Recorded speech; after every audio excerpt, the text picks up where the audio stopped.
World Chronic Obstructive Pulmonary Disease Day is observed annually on the third Wednesday of November. The day being observed today across the globe aims to raise awareness about COPD, a lung disease that severely impacts breathing. It also seeks to promote early detection, encourage healthy lifestyle choices, and address the ongoing risks posed by air pollution for individuals living with COPD. This year's theme for World COPD Day is Know Your Lung Function, emphasizing the importance of spirometry in maintaining lung health. Spirometry is a pulmonary function test used to assess lung performance by measuring the volume and flow of air during inhalation and exhalation. Chronic obstructive airway disease. It is the disease of lung which leads to cough, expectoration, wheezing, and shortness of breath.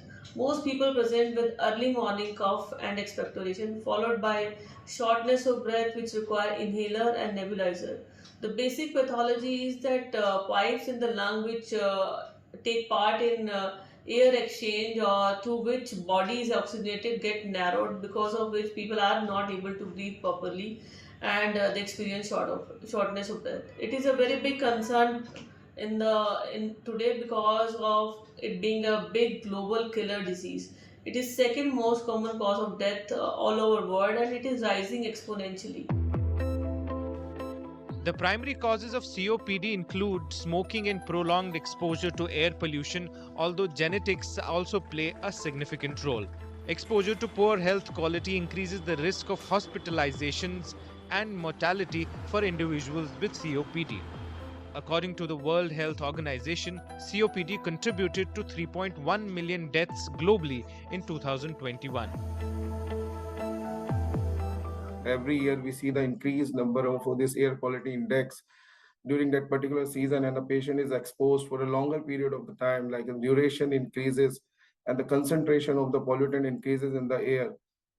Patient may develop COPD, even those patients who don't smoke, but who smoke, they are definitely, they are going to have high chances of development of COPD. Here I would like to add one thing that, when a patient has a chronic inflammatory condition in the lung, they have a low immunity in the lung that lead to the repeated infection in their lungs. And this repeated infection can lead to development of the COPD later on. And mainly in those areas where the air quality index is too poor, we are seeing increased number of the respiratory infection. COPD symptoms including shortness of breath, chronic cough, and fatigue develop gradually. Early diagnosis is crucial for effective management. Prevention involves avoiding smoking, wearing masks outdoors, and staying physically active to boost immunity. Basically, this breathlessness, cough, and the sputum production are the major signs of development of the COPD. And another thing, like patient may have a repeated infection problem. Patient land up in our OPD and in the emergency with the history of the fever. There's people of old age, they develop pneumonia along with the COPD, because COPD lungs are weak, so they develop pneumonia. So here for preventive activities, like who smoke, they should not smoke. And the people who are exposed to the smokers, like who are having a second-hand smoke, they should avoid that second-hand smoke, because second-hand smoke is equally harmful for the people who don't smoke.